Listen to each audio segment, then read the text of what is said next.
Councillor Eugenie Harvey, portfolio holder for recovery and resilience. Is that a portfolio designed because of the current situation we are in? Oh, absolutely. The council took the decision that this is such an important situation for Harlow and for the council to grapple with. We wanted to give it dedicated resource. We wanted to signal to residents and to businesses that we are taking Harlow's recovery very, very seriously, and it's one of our top priorities. So it's a newly created portfolio with that specific focus, yes. Does this portfolio have a magic wand, or how is it going to work? Well, if only, Michael, if only. No, we don't have a magic wand, but we do have a lot of energy. We do have a cross-party working group which meets for the first time this week, which has got an awful lot of talent amongst the members. We have a set of officers very committed to the recovery program.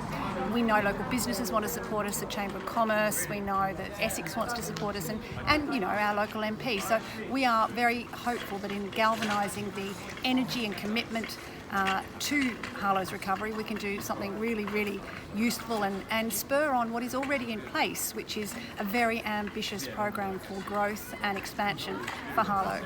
If we start on a downer for a start, the reality, the figures you came out with a couple of weeks ago at a cabinet meeting regarding unemployment, etc., and especially among the age group of 16 to 24, that's really, it's really worrying, isn't it? And B, what can you do for those young people? Yeah, of course. That is where I think the real worry is. When the furlough scheme comes to an end in November, and we know that we are going to have we're going to kind of drop off a cliff in terms of employment. We have 40% newly inactive workers in Harlow. That means workers that are furloughed or made redundant or have started to apply for benefits. So that is higher than any other area in Essex. So that is a downer and that is a massive concern.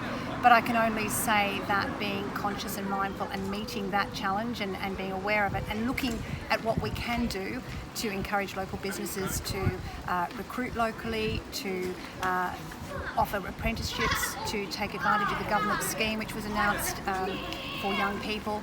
We will be doing all we can to signpost people to those opportunities and to bring people together, businesses together for learning opportunities and networking opportunities to encourage them to support local workers.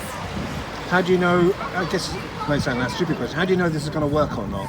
On what timescale have you given yourself? Well, clearly we don't know what's going to work. We are in unprecedented, uncharted territory, and I think the first thing that everybody needs to recognise is that every single person has been touched by this. There is not a family, well, I would almost say on the planet, but certainly in Harlow, that has not experienced immense hardship, in the last 16 weeks. That's all it has been.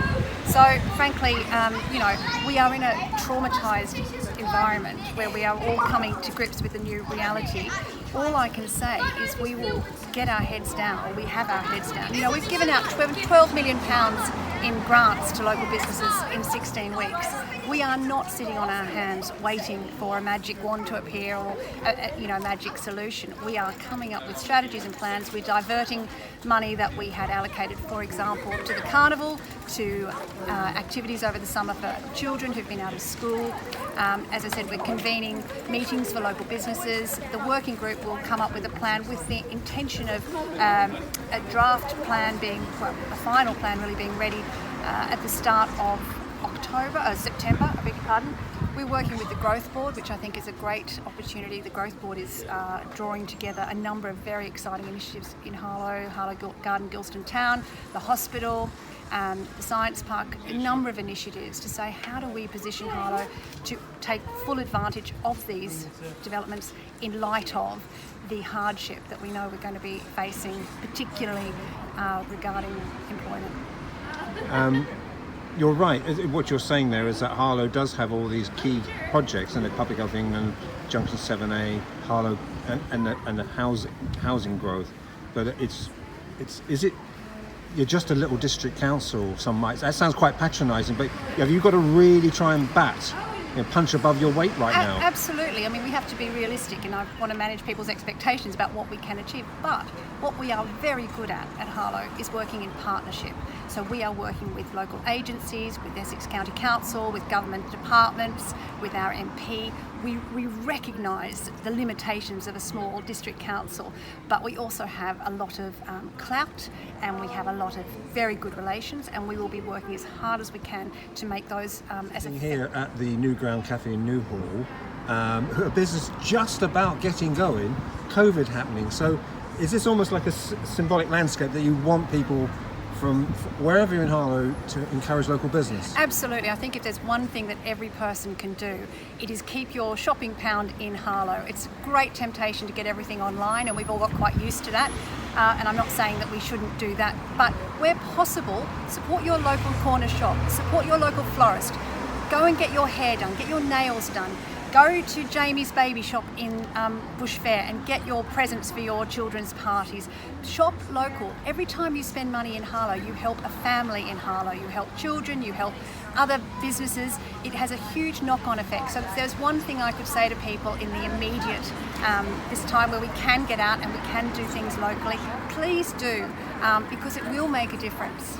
And also, if there are businesses around the town who have heard about your committee and have questions to ask, you're okay to contact you? Absolutely, get in touch with me. As I said, we are working on an ambitious program of networking and information sharing and signposting to ensure that every single opportunity that is out there can be taken advantage of. No one should be unaware of the initiatives that are coming forward. So we really want to help people, and we want to encourage businesses to work together, to support each other.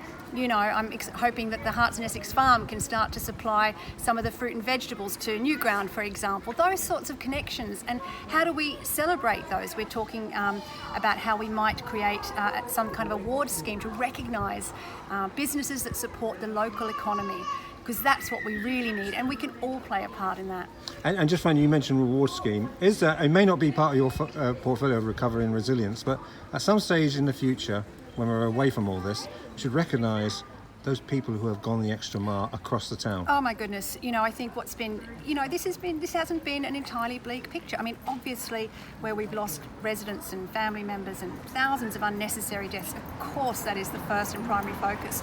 But in the midst of that, we have seen such courage and determination and resilience, and people stepping up. And I think the mutual aid networks all over the country, but in Harlow, have just been phenomenal. And people getting prescriptions, picking up shopping.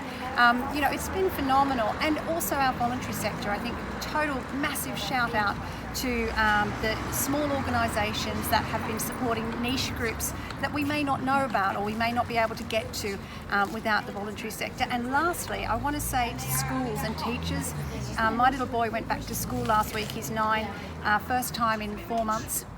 To see him with his friends was just one of the most moving things, and it just made me understand the value of children every day going into a place where they feel safe and secure and valued and they're stimulated, and not having that has been a massive gap. But schools and teachers have done a great job where they're able to, in giving children the opportunity to stay in touch, to keep learning, and I really salute the teachers and the head teachers who've just really gone the extra mile.